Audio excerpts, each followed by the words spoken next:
5 seconds to go.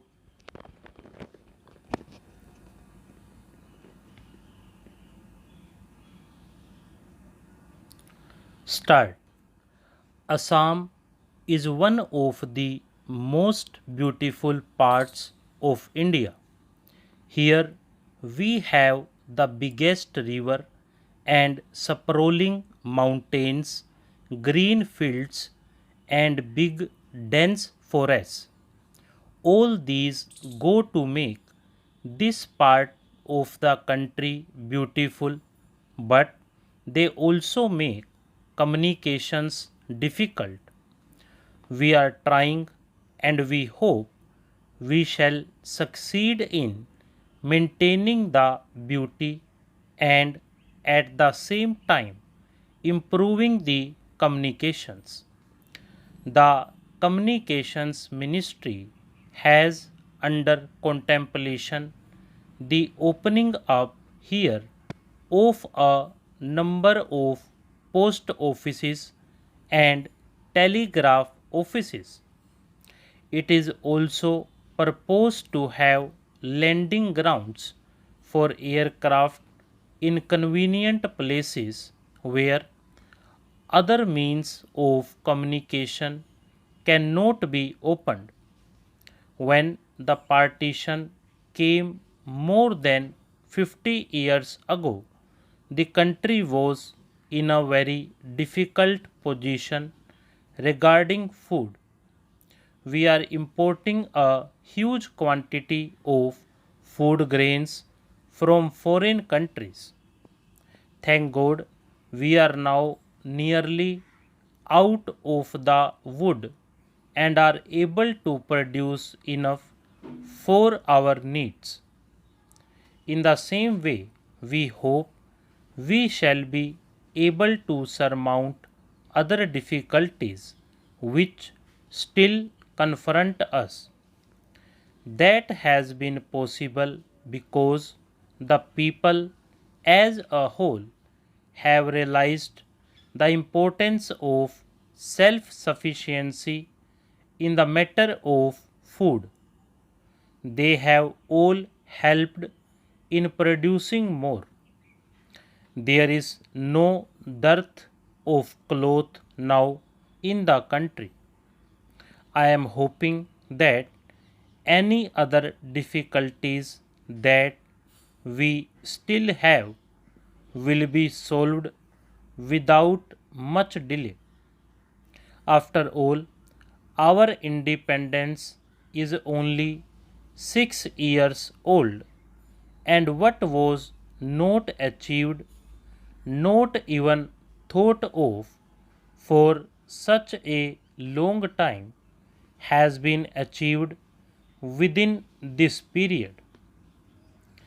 I would therefore earnestly ask you to devote all your energies to the betterment of your own conditions through the council which has been established here. A constitution can be only what its people want it to be. If you make good use of the constitutional provisions, you will find they are good enough for you. You may rest assured that the government of India and the government of Assam will ever be ready to give you such assistance and help as you need. We know the difficulties which you have to face, and the government of India have been trying to help you. The opportunities that you have now got are of great value. They place your destinies in your own hands, and we are ready to give you such assistance as you require. This position has not been earlier, when India was not free. You have mentioned the services of the missionaries. I am glad to be able to bear testimony to the very good work that the missionaries have been doing in various parts of the country.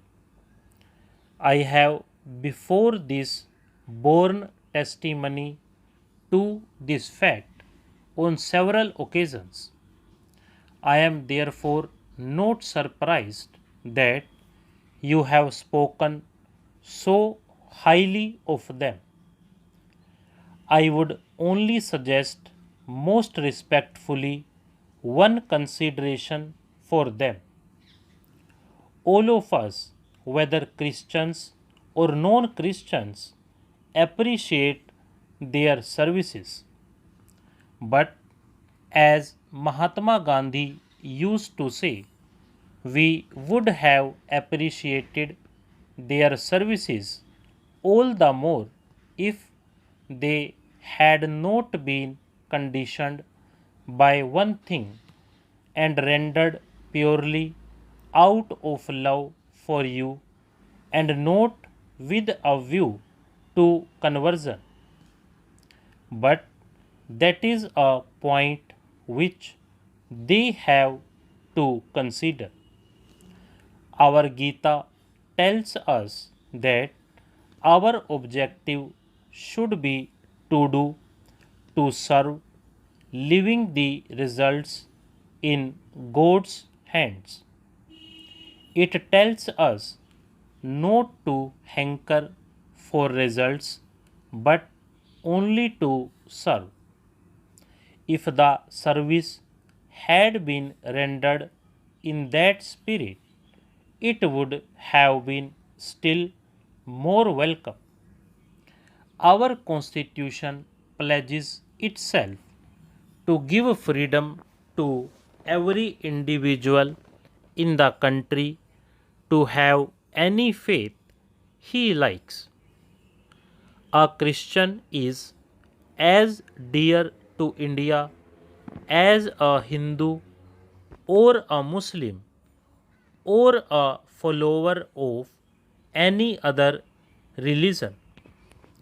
We know too that a Christian regards himself as an Indian as much as a Hindu does.